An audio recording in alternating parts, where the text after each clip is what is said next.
Hello दोस्तों, स्वागत है आप सभी का जीके ट्रैक पर। दोस्तों आज इस वीडियो में हम उत्तर प्रदेश जीके से रिलेटेड टॉप 50 एमसीक्यूज देखने वाले हैं। देखिए, अगर आपका यूपी से रिलेटेड कोई भी एग्जाम हो, चाहे वो यूपी पीसीएस हो या यूपी पुलिस का एग्जाम हो, तो ये वीडियो आपके लिए मोस्ट इंपॉर्टेंट होने वाली है। तो प्लीज़ वीडियो को एंड तक ज़रूर देखिएगा। वीडियो पसंद आए तो लाइक एंड शेयर ज़रूर कीजिएगा। अगर आपने अभी तक चैनल को सब्सक्राइब नहीं किया है तो प्लीज़ चैनल को सब्सक्राइब करके बेल आइकन ज़रूर प्रेस कर लीजिएगा। चलिए स्टार्ट करते हैं।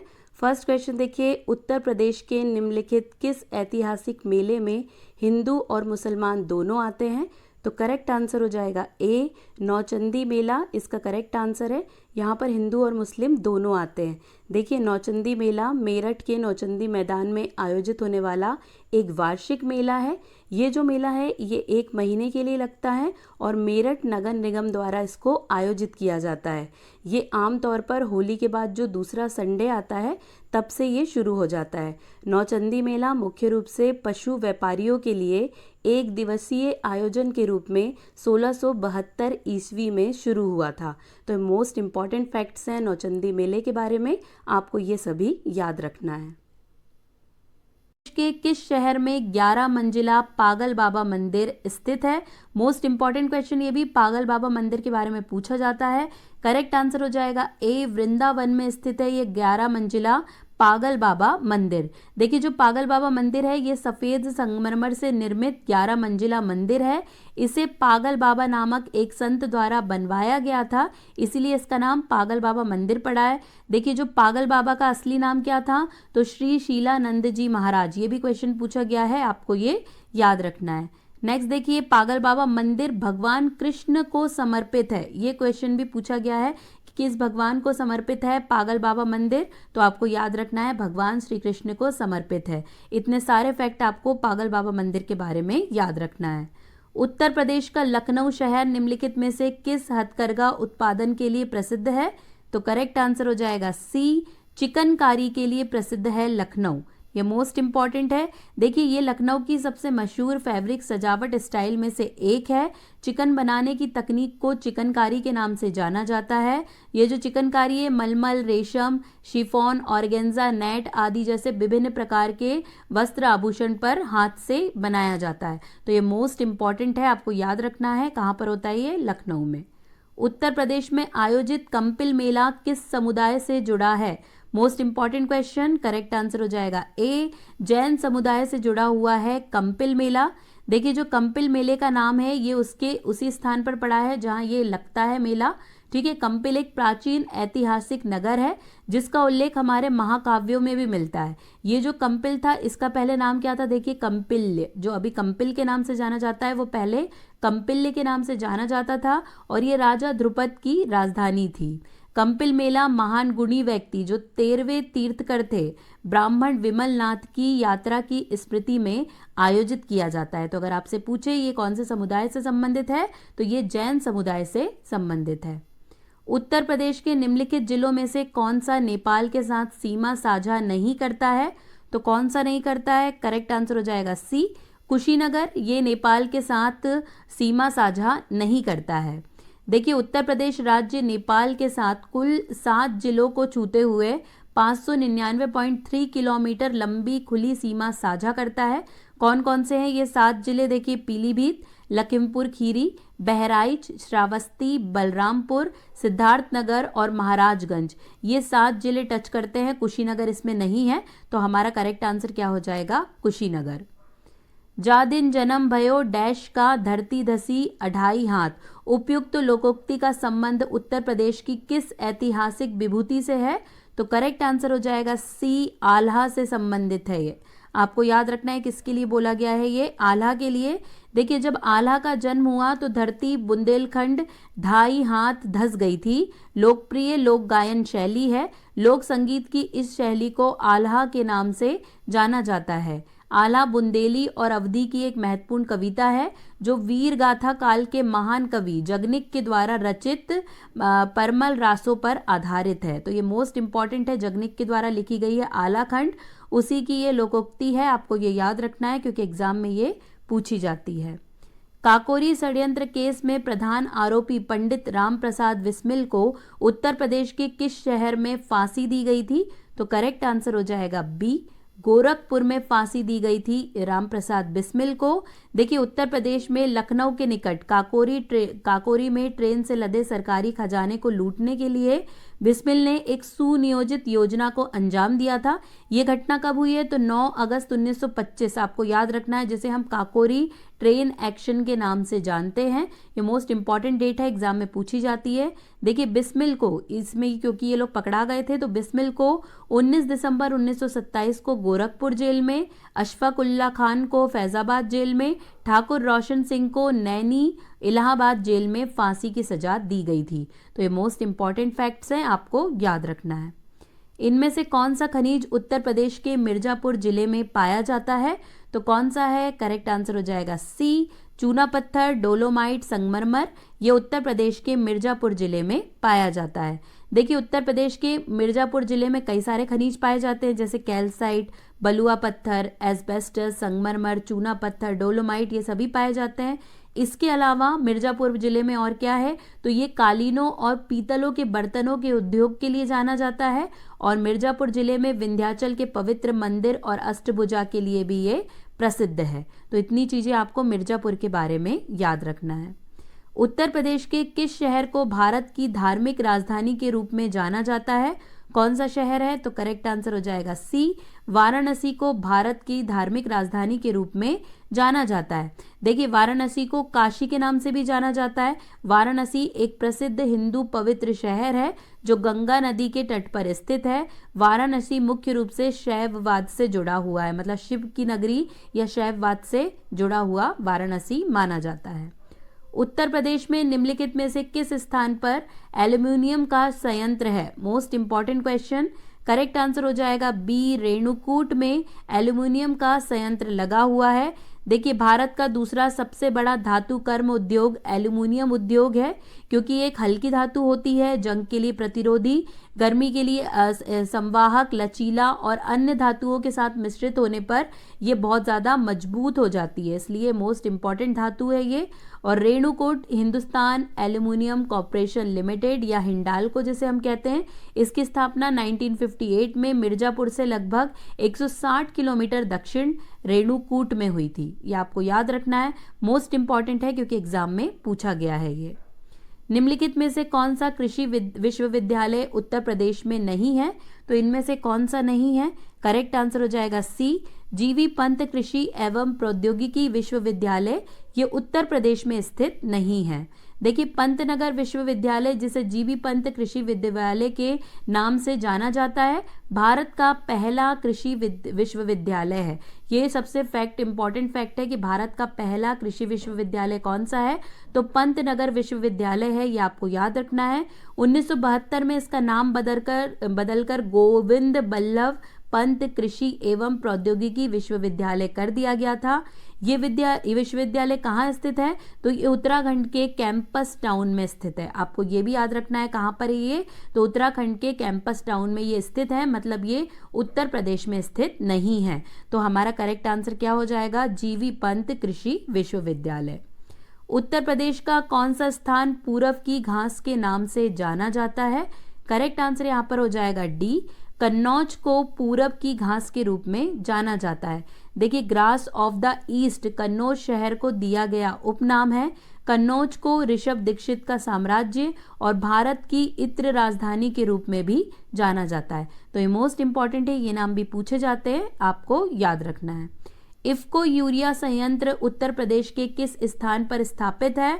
तो करेक्ट आंसर हो जाएगा बी, इलाहाबाद या जिसे हम प्रयागराज के रूप में जानते हैं, वहां पर यह स्थापित किया गया है। देखिए इफ्को का मतलब है Indian farmers fertiliser cooperative limited, ये भी आपको याद रखना है इसका फुल फॉर्म। इफ्को भारत की सबसे बड़ी सहकारी समितियों में से एक है, जिसका पूर्ण स्वामित्व भारत सहकारी समितियों के पास है। इफ्को को 3 नवंबर 1967 को सहकारी समिति अधिनियम के तहत एक बहु इकाई सहकारी समिति के रूप में पंजीकृत किया गया था। तो इफ्को के बारे में भी क्वेश्चन पूछे जाते हैं, इसलिए आपको ये फैक्ट याद रखने हैं। उत्तर प्रदेश में राज्य की जनसंख्या का लगभग कितने प्रतिशत कृषि क्षेत्र हुआ है या होता है? तो करेक्ट आंसर यहाँ पर हो जाएगा ए, 59.3%। ठीक है, कितना परसेंट है जनसंख्या का? तो 59.3% जनसंख्या जो है वो कृषि क्षेत्र में लगी हुई है। देखिए उत्तर प्रदेश की जो अर्थव्यवस्था है उसका आधार क्या है? कृषि ही उसका आधार है। राज्य देश का लगभग 19.87, ठीक है, 19.87% खाद्यान्न पैदा करता है। इस प्रकार खाद्यान्न उत्पादन के मामले में ये सभी भारतीय राज्यों में प्रथम स्थान पर है। राज्य में मुख्य रूप से गेहूं, गन्ना, तिलहन, चावल, मक्का, आलू और अन्य फसलें भी पैदा की जाती है। कृषि गतिविधियों की निगरानी के लिए राज्य में उत्तर प्रदेश कृषि अनुसंधान परिषद है जो लखनऊ में स्थित है। तो देखिए कृषि से रिलेटेड मोस्ट इंपॉर्टेंट फैक्ट है यूपी के, आपको ये सारे याद रखने हैं क्योंकि यहीं से एग्जाम में क्वेश्चन बन जाता है। भोक्सा जनजाति उत्तर प्रदेश के किस जिले की निवासी है? तो करेक्ट आंसर यहाँ पर हो जाएगा सी, बिजनौर जिले की निवासी है भोक्सा जनजाति। देखिए भोक्सा ज़्यादातर बाहरी हिमालय की तलहटी में देहरादून और नैनीताल जिलों में केंद्रित है। ये उत्तर प्रदेश के बिजनौर जिले में भी पाए जाते हैं जहां इन्हें खस के नाम से जाना जाता है। ये भी क्वेश्चन पूछा गया है तो आपको याद रखना है। कपास की खेती उत्तर प्रदेश के किस क्षेत्र में की जाती है? करेक्ट आंसर हो जाएगा डी, उपयुक्त सभी, यानी कि गंगा यमुना दोआब में, रुहेलखंड मंडल में, बुंदेलखंड मंडल में कपास की खेती की जाती है। देखिए कपास सबसे महत्वपूर्ण नकदी फसलों में से एक है और कुल वैश्विक फाइबर उत्पादन का 25% हिस्सा है। कपास गर्म जलवायु में उगती है। देखिए जो काली मिट्टी है ये कपास की खेती के लिए सबसे अच्छी होती है। इसमें बहुत अधिक नमी धारण करने की क्षमता होती है। काली मिट्टी में नाइट्रोजन, फास्फोरस, कार्बनिक पदार्थ की कमी पाई जाती है, तो इतना आपको याद रखना है। उत्तर प्रदेश राज्य का पशुधन के क्षेत्र में कौन सा स्थान प्राप्त है? तो करेक्ट आंसर हो जाएगा ए, प्रथम स्थान। देखिए उत्तर प्रदेश को पशुधन के क्षेत्र में प्रथम स्थान दिया गया है। देखिए उत्तर प्रदेश में पशुधन की संख्या सबसे अधिक है। उत्तर प्रदेश में 67.8 मिलियन पशुधन है। ये मोस्ट इंपॉर्टेंट है, फैक्ट है, आपको याद रखना है क्योंकि पूछा गया है। 56.8 मिलियन पशुधन के साथ राजस्थान दूसरे नंबर पर, राजस्थान के बाद मध्य प्रदेश में 40.6 मिलियन और फिर पश्चिम बंगाल में 37.4 मिलियन पशुधन है। तो आपको याद रखना है नंबर 1 पे कौन है? तो उत्तर प्रदेश ही नंबर 1 पर है। 67.8 मिलियन पशुधन वहाँ पर मौजूद है। निम्न में से उत्तर प्रदेश में नहरों द्वारा सिंचित क्षेत्र कितना प्रतिशत है? तो करेक्ट आंसर हो जाएगा डी, 25%। आपको याद रखना है 25% है। देखिए उत्तर प्रदेश में शुद्ध सिंचित जो क्षेत्र है वो 13.313 मिलियन हेक्टेयर है, मतलब 13,313 मिलियन हेक्टेयर है। और नहरों द्वारा यहाँ पर 25.18% सिंचित एरिया, ट्यूबवेल द्वारा 66.94 और अन्य के द्वारा 7.88%। तो ये आपको याद रखना है क्योंकि एग्जाम में यहाँ से पूछे जाते हैं क्वेश्चन, तो तीनों ही आप अच्छे से याद रख लीजिए। उत्तर प्रदेश में किस प्रकार के वन पाए जाते हैं? करेक्ट आंसर हो जाएगा डी, उपयुक्त सभी, यानी कि उष्णकटिबंधीय नम्न पर्णपाती वन, उष्णकटिबंधीय शुष्क पर्णपाती वन और उष्णकटिबंधीय कटीली झाड़ियाँ, ये सभी प्रकार के वन उत्तर प्रदेश में पाए जाते हैं। देखिए उत्तर प्रदेश में 3 अलग अलग प्रकार के उष्णकटिबंधीय वन हैं। कौन कौन से? ये जो तीनों मैंने आपको नाम बताए वही। और उत्तर प्रदेश में वनस्पति के भी 3 प्रकार है। देखिए आरक्षित वन, संरक्षित वन और अवर्गीकृत वन। इनका कितना कितना परसेंट है ये भी मैंने मेंशन कर दिया है। ये फैक्ट आप जरूर एग्जाम में देख कर जाइएगा। उत्तर प्रदेश की स्थापना दिवस कब मनाया जाता है? तो करेक्ट आंसर हो जाएगा सी, 24 जनवरी को उत्तर प्रदेश का स्थापना दिवस मनाया जाता है। देखिए 24 जनवरी 1950 को संयुक्त प्रांत का नाम बदलकर उत्तर प्रदेश कर दिया गया था। मई 2017 में उत्तर प्रदेश सरकार ने हर साल 24 जनवरी को यूपी दिवस मनाने की घोषणा की थी। यूपी दिवस मनाने का प्रस्ताव राज्यपाल राम नायक के द्वारा लाया गया था। जो तत्कालीन राज्यपाल थे राम नायक, उनके द्वारा यूपी दिवस मनाने का प्रस्ताव लेकर आया गया था। ये क्वेश्चन भी पूछा गया है, इसलिए आपको याद रखना है। मेजर ध्यानचंद, जिन्हें हॉकी के जादूगर के रूप में भी जाना जाता है, का जन्म स्थान कहाँ पर है? तो करेक्ट आंसर हो जाएगा बी, प्रयागराज। आपको याद रखना है कहाँ पर है?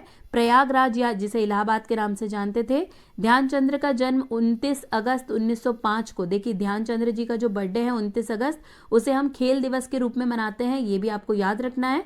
इनका जन्म इलाहाबाद प्रयागराज में एक कुशवाहा राजपूत परिवार में हुआ था। ये देखिए एक अन्य हॉकी खिलाड़ी रूप सिंह, जिन्हें आप जानते होंगे, बहुत फेमस है, उनके बड़े भाई और श्रद्धा सिंह और समेश्वर सिंह के पुत्र थे। ध्यानचंद्र जी के पिता ब्रिटिश भारतीय सेना में भर्ती हुए थे और उन्होंने सेना के लिए हॉकी खेली थी, और उन्हीं के जो पुत्र थे वही ध्यानचंद्र और रूप सिंह, ये दोनों ही आपको याद रखना है क्योंकि दोनों ही बहुत महान हॉकी प्लेयर रहे हैं। उत्तर प्रदेश की प्रथम विधानसभा का विघटन कब हुआ था? तो करेक्ट आंसर यहाँ पर इसका हो जाएगा डी, 31 मार्च 1957 को उत्तर प्रदेश की प्रथम विधानसभा का विघटन हुआ था। देखिए प्रथम विधानसभा का गठन कब हुआ है? तो 8 मार्च 1952 को गठन हुआ था, और विघटन कब हुआ है? तो 31 मार्च 1957 को। दोनों ही डेट मोस्ट इंपॉर्टेंट है, एग्जाम में पूछी गई है, आपको दोनों ही याद रखनी है। उत्तर प्रदेश में उच्च न्यायालय के न्यायाधीशों की नियुक्ति कौन करता है? देखिए मोस्ट इंपॉर्टेंट है ये भी, करेक्ट आंसर यहाँ पर हो जाएगा ए, राष्ट्रपति के द्वारा उच्च न्यायालय के न्यायाधीशों की नियुक्ति की जाती है।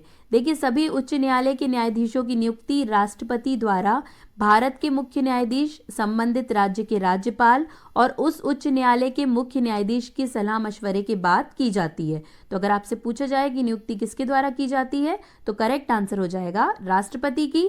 ऐसे ही जो हमारा यूपी का उच्च न्यायालय है, वहां भी न्यायाधीशों की नियुक्ति कौन करेगा? तो राष्ट्रपति के द्वारा ही की जाएगी। BHU या बनारस हिंदू विश्वविद्यालय कहाँ स्थित है? करेक्ट आंसर हो जाएगा ए, इलाहाबाद या प्रयागराज में BHU या बनारस हिंदू यूनिवर्सिटी या विश्वविद्यालय स्थित है। देखिए BHU पूर्व में सेंट्रल हिंदू कॉलेज, भारत के उत्तर प्रदेश के वाराणसी में स्थित एक कॉलेजिएट केंद्रीय और अनुसंधान विश्वविद्यालय है। इसकी स्थापना 1916 में पंडित मदन मोहन मालवीय जी द्वारा की गई थी। तो ये मोस्ट इंपॉर्टेंट फैक्ट है, कई बार ये क्वेश्चन एग्जाम में पूछा गया है। उत्तर प्रदेश राज्य के किस भाग में मिश्रित लाल तथा काली मिट्टी पाई जाती है?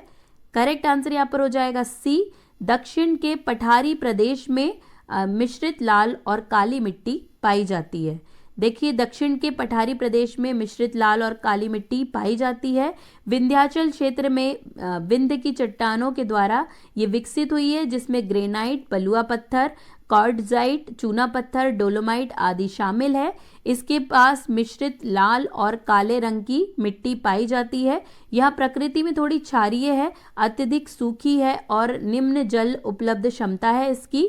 गेहूं, ज्वार, बाजरा, चना और अरहर की फसलों की खेती इसमें की जाती है। तो अगर आपसे पूछा जाए कि ये कहाँ पाई जाती है, तो दक्षिणी क्षेत्र में मिश्रित लाल और काली मिट्टी पाई जाती है और यहाँ पे ये सारी फसलें उगाई जाती है। निम्न में से कौन सी नदी उत्तर प्रदेश में नहीं बहती? तो कौन सी नदी है? करेक्ट आंसर हो जाएगा डी, जो नर्मदा नदी है ये उत्तर प्रदेश में नहीं बहती है, ये मध्य प्रदेश की नदी है। देखिए जो उत्तर प्रदेश में उत्तर की ओर बहने वाली नदियां हैं वो ये सभी है, इन सभी के नाम आप जरूर देख लेना। और उत्तर प्रदेश में जो दक्षिण की ओर बहने वाली नदियां हैं वो ये सभी है। तो इन सभी के नाम आपको बहुत अच्छे से याद रखने हैं, इसलिए मैंने यहाँ पर मेंशन कर दिए हैं ताकि आप एक बार एग्जाम में से जरूर देख कर जाएं। हिंदुस्तान एरोनॉटिक्स लिमिटेड उत्तर प्रदेश में कहाँ स्थापित है? करेक्ट आंसर हो जाएगा सी, कानपुर। आपको याद रखना है हिंदुस्तान एरोनॉटिक्स लिमिटेड उत्तर प्रदेश के कानपुर में स्थित है। देखिए इंडियन एयरक्राफ्ट लिमिटेड को एरोनॉटिक्स इंडिया लिमिटेड और एयरक्राफ्ट कंस्ट्रक्शन डिपो कानपुर के साथ मिलाकर 1 अक्टूबर 1964 को इंडियन एरोनॉटिक्स लिमिटेड का गठन किया गया था। तो ये डेट भी आपको याद रखनी है, मोस्ट इंपॉर्टेंट है। उसका मुख्यालय कहाँ पर है? तो कानपुर में स्थित है। उत्तर प्रदेश में भारत छोड़ो आंदोलन के दौरान बलिया में किसके नेतृत्व में अस्थायी सरकार का गठन किया गया था? तो करेक्ट आंसर हो जाएगा बी, चीतू पांडे। आपको याद रखना है चीतू पांडे के नेतृत्व में बलिया में अस्थायी सरकार का गठन किया गया था। देखिए चीतू पांडे एक स्थानीय नेता थे जिनके नेतृत्व में पूर्वी उत्तर प्रदेश के बलिया में पहली बार समानांतर सरकार स्थापित की गई थी। मोस्ट इंपॉर्टेंट क्वेश्चन है, देखिए बहुत बार एग्जाम में रिपीट हुआ है, इसलिए आपको ये याद रखना है। उत्तर प्रदेश राज्य में एकीकृत ग्राम विकास योजना कब शुरू की गई थी? करेक्ट आंसर हो जाएगा ए। वर्ष 1980-81 में एकीकृत ग्राम विकास योजना शुरू की गई थी। देखिए, एकीकृत ग्रामीण विकास कार्यक्रम भारत सरकार द्वारा 1978 में शुरू किया गया था और इसे 1980 में लागू किया गया था। ये 1999 तक जारी रहा। उत्तर प्रदेश में ये कब स्टार्ट हुआ है? तो 1980-81 में इसकी शुरुआत की गई थी यूपी में। उत्तर प्रदेश गांधी या यूपी गांधी के नाम से किसे जाना जाता है? करेक्ट आंसर हो जाएगा सी। पुरुषोत्तम दास टंडन को उत्तर प्रदेश गांधी या यूपी गांधी के नाम से जाना जाता है। देखिए, पुरुषोत्तम दास टंडन भारत के उत्तर प्रदेश के इलाहाबाद के एक स्वतंत्रता सेनानी थे। उन्हें भारत के विभाजन के विरोध के साथ साथ हिंदी को भारत की आधिकारिक भाषा का दर्जा दिलाने के प्रयासों के लिए याद किया जाता है। इन्हें यूपी गांधी के नाम से जाना जाता है। मोस्ट इंपॉर्टेंट है, देखिए कई बार रिपीट हुआ है, आपको याद रखना है। और इन्हें 1961 में भारत का सर्वोच्च नागरिक सम्मान भारत रत्न से भी सम्मानित किया गया है। तो पुरुषोत्तम दास टंडन एक मोस्ट इंपॉर्टेंट नाम है, आपको ये याद रखना है। उत्तर प्रदेश का उत्तर मध्य रेलवे का मुख्यालय कहां पर स्थित है? तो करेक्ट आंसर हो जाएगा बी, प्रयागराज। कहां पर स्थित है? ये प्रयागराज में स्थित है। देखिए, उत्तर मध्य रेलवे 1 अप्रैल 2003 को अस्तित्व में आया। इसका मुख्यालय प्रयागराज में है और इसमें 3 प्रभाग, झांसी, आगरा और इलाहाबाद, इसके तीनों प्रभाग भी आपको याद रखने हैं। और भारत में कितने रेलवे जोन है? तो टोटल 18 रेलवे जोन है भारत में। उत्तर प्रदेश उर्दू एकेडमी की स्थापना किस वर्ष की गई थी? करेक्ट आंसर हो जाएगा सी, 1972 में, यानी कि 1972 में उत्तर प्रदेश उर्दू एकेडमी की स्थापना की गई थी। उर्दू एकेडमी की स्थापना का मुख्य उद्देश्य उर्दू का उत्थान करना था। एकेडमी द्वारा विद्यार्थियों को छात्रवृत्ति की सुविधा भी दी जाती है। तो आपको याद रखना है 1972 में उर्दू एकेडमी की स्थापना की गई थी। दैनिक आज समाचार पत्र का प्रकाशन किस वर्ष में प्रारंभ किया गया था? ये क्वेश्चन भी बहुत ज़्यादा रिपीटेड है, कई बार पूछा गया है, आपको ये याद रखना है। करेक्ट आंसर हो जाएगा डी, वर्ष 1920 में आज समाचार पत्र का प्रकाशन प्रारंभ किया गया था। देखिए, जो आज नाम से अखबार था ये वाराणसी से शुरू किया गया था और आज अखबार की स्थापना शिव प्रसाद गुप्ता ने की थी। ये मोस्ट इंपॉर्टेंट फैक्ट है, आपको याद रखना है। आज अखबार एक हिंदी दैनिक समाचार पत्र था। आज अखबार का प्रकाशन 5 सितंबर 1920 को शुरू किया गया था। इसके पहले मुख्य संपादक श्री प्रकाश थे। देखिए, आज अखबार के बारे में ये सभी फैक्ट बहुत ज़्यादा इंपॉर्टेंट है, एग्जाम में यहीं से क्वेश्चन बनते हैं, तो आपको ये सभी फैक्ट बहुत अच्छे से याद कर लेना है। उत्तर प्रदेश में किसान समृद्धि आयोग की स्थापना किस वर्ष की गई? करेक्ट आंसर हो जाएगा बी, 2017 में किसान समृद्धि आयोग की स्थापना की गई थी। देखिए, 2022 तक किसानों की आय दुगनी करने के उद्देश्य से समय समय पर सुझाव देने के लिए किसान समृद्धि आयोग का गठन किया गया। कब किया गया? 2017 में। ये आपको याद रखना है। उत्तर प्रदेश विधानसभा के प्रथम उपाध्यक्ष कौन थे? तो उपाध्यक्ष कौन थे पहले? करेक्ट आंसर हो जाएगा ए, अब्दुल हकीम उत्तर प्रदेश विधानसभा के प्रथम उपाध्यक्ष थे। देखिए, संयुक्त प्रांत के लिए विधानसभा पहली बार 1 अप्रैल 1937 को भारत सरकार अधिनियम 1935 के अधीन प्रतिस्थापित हुई थी। पुरुषोत्तम दास टंडन और अब्दुल हकीम 31 जुलाई 1937 को क्रमशः अध्यक्ष और उपाध्यक्ष निर्वाचित हुए थे। तो अध्यक्ष पूछा जाएगा तो पुरुषोत्तम दास टंडन और उपाध्यक्ष पूछा जाएगा तो अब्दुल हकीम। ये दोनों ही नाम मोस्ट इंपॉर्टेंट है, आपको दोनों ही याद रखने हैं। उत्तर प्रदेश की पहली महिला मुख्यमंत्री कौन थी? Most important question.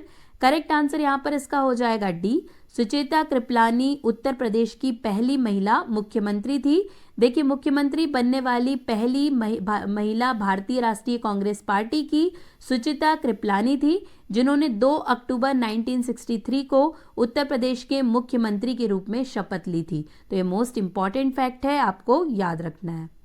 निम्नलिखित में से किसने उत्तर प्रदेश राज्य में कभी राज्यपाल के रूप में कार्य नहीं किया? तो इनमें से कौन थे वो? करेक्ट आंसर हो जाएगा ए, चंद्रभानु गुप्ता। इन्होंने कभी भी राज्यपाल के रूप में काम में नहीं किया उत्तर प्रदेश में। देखिए, चंद्रभानु गुप्ता का जन्म 1902 में उत्तर प्रदेश के अतरौली के अलीगढ़ जिले में हुआ था। उन्होंने उत्तर प्रदेश के मुख्यमंत्री के रूप में 3 कार्यकाल दिए हैं। उन्होंने भारतीय राष्ट्रीय कांग्रेस पार्टी का प्रतिनिधित्व किया। वे भारत के स्वतंत्रता आंदोलन में भी शामिल रहे हैं, लेकिन वो कभी यूपी के राज्यपाल नहीं बने हैं। इनमें से कौन सी बोली उत्तर प्रदेश में नहीं बोली जाती है? तो कौन सी बोली है? तो करेक्ट आंसर हो जाएगा ए, डोगरी जो बोली है ये उत्तर प्रदेश में नहीं बोली जाती है, जबकि भोजपुरी, ब्रज, अवधी ये सभी उत्तर प्रदेश की बोलियां हैं। देखिए उत्तर प्रदेश में बोली जाने वाली बोलियां हैं ब्रज, अवधी, भोजपुरी ये सभी बोली जाती है। जो डोगरी भाषा है ये भारत के जम्मू कश्मीर, हिमाचल के कांगड़ा और उत्तरी पंजाब के कुछ प्रांतों में बोली जाने वाली एक भाषा है। तो डोगरी यूपी में नहीं बोली जाती है।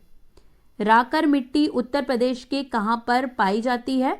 तो करेक्ट आंसर यहाँ पर इसका हो जाएगा डी, पर्वतीय व पठारी ढालों पर पाई जाती है राकर मिट्टी। देखिए राकर मिट्टी जो है ये पहाड़ी और पठारी क्षेत्रों की ढलान क्षेत्र में पाई जाती है। उत्तर प्रदेश की सबसे प्रमुख मिट्टी कौन सी है? तो वो जलोढ़ मिट्टी है, ये आपको याद रखना है। निम्न में से कौन सा उत्तर प्रदेश का परंपरागत उद्योग है? तो करेक्ट आंसर यहाँ पर हो जाएगा डी, चीनी उद्योग जो है ये उत्तर प्रदेश का परंपरागत उद्योग है। देखिए उत्तर प्रदेश में प्रमुख उद्योगों में पारंपरिक कुटीर उद्योग शामिल हैं, जैसे हस्तशिल्प, हथकरघा, पीतल का काम, खुर्जा मिट्टी के बर्तन, चिकनकारी, कढ़ाई और बहुत कुछ। और ऐसे ही कौन सा शामिल है? चीनी उद्योग। देश में सबसे अधिक चीनी उत्पादन के कारण उत्तर प्रदेश को भारत का चीनी का कटोरा भी कहा जाता है। मोस्ट इंपॉर्टेंट है, ये पूछा गया है तो आपको याद रखना है। उत्तर प्रदेश में देश के कुल उत्पादन का लगभग कितना प्रतिशत गन्ना का उत्पादन किया जाता है? तो देखिए उत्तर प्रदेश में करेक्ट आंसर हो जाएगा इसका सी, 45%। आपको याद रखना है पूरे देश का कुल उत्पादन का 45% गन्ना सीधे सीधे उत्तर प्रदेश में उत्पादित किया जाता है।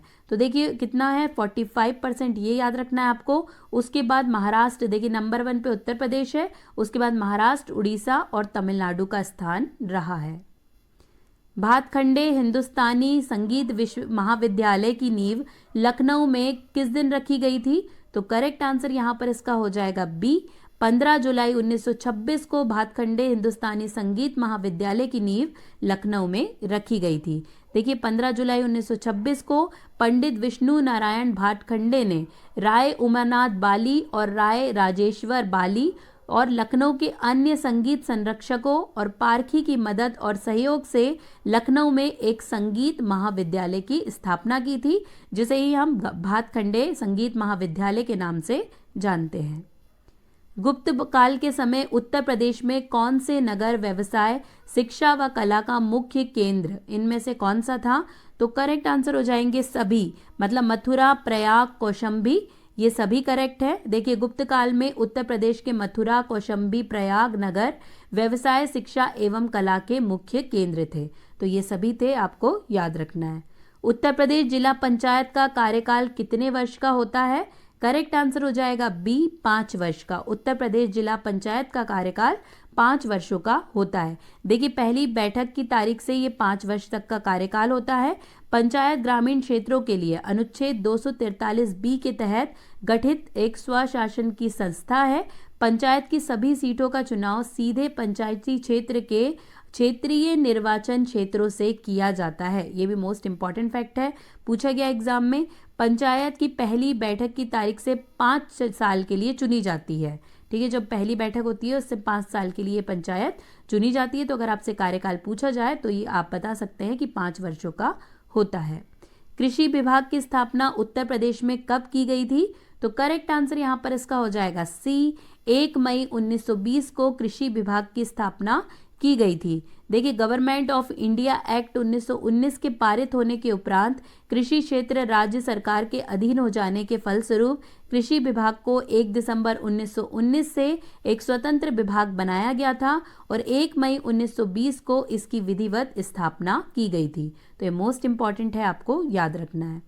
उत्तर प्रदेश के प्रसिद्ध अछन महाराज, शंभू महाराज और लच्छू महाराज की कथक नृत्य शैली को इनमें से किस नाम से प्रसिद्ध है, कौन से घराने के नाम से प्रसिद्ध है?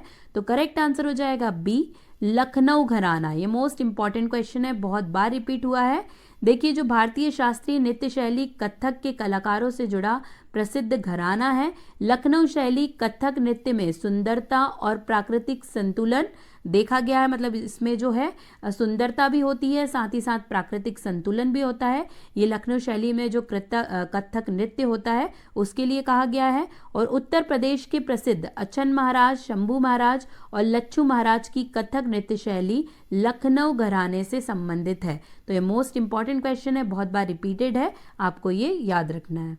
राम बारात उत्सव का आयोजन किया जाता है, कहाँ पर किया जाता है? तो करेक्ट आंसर हो जाएगा ए, आगरा में राम बारात उत्सव का आयोजन किया जाता है। देखिए, राम बारात भारत के आगरा में रामलीला उत्सव का एक हिस्सा है। ये उत्तर भारत के सबसे बड़े वार्षिक आयोजनों में से एक है।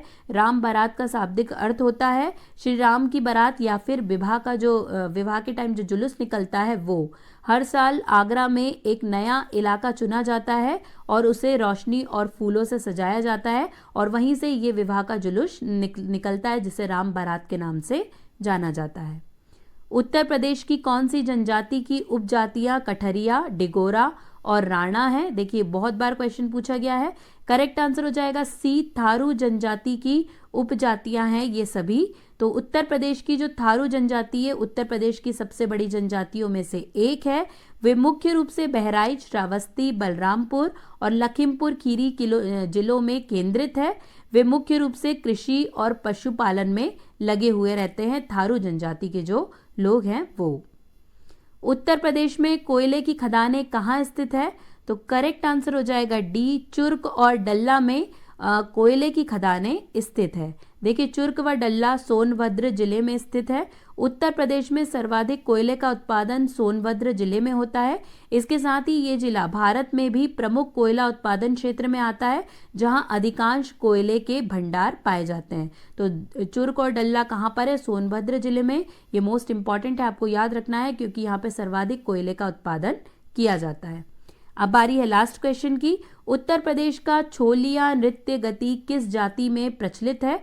तो करेक्ट आंसर हो जाएगा डी, राजपूत जाति में प्रचलित है ये छोलिया नृत्य। देखिए, छोलिया नृत्य राजपूत जाति के लोगों द्वारा विवाह उत्सव पर किया जाता है। इसके करते समय जो नर्तक है उनके एक हाथ में तलवार और दूसरे हाथ में ढाल होती है। तो ये आपको याद रखना है, एग्जाम में पूछा गया क्वेश्चन है, मोस्ट इंपॉर्टेंट है। यहीं पर दोस्तों हमारे 50 क्वेश्चंस कंप्लीट हो गए। वीडियो अच्छा लगा होगा तो प्लीज़ लाइक एंड शेयर ज़रूर कर दीजिएगा। अगर अभी तक चैनल को सब्सक्राइब नहीं किया है तो प्लीज़ चैनल को सब्सक्राइब करके बेल आइकन ज़रूर प्रेस कर दीजिएगा। आज के लिए बस इतना ही। अब आपसे मुलाकात होगी एक नए वीडियो के साथ। तब तक के लिए जय हिंद, जय भारत।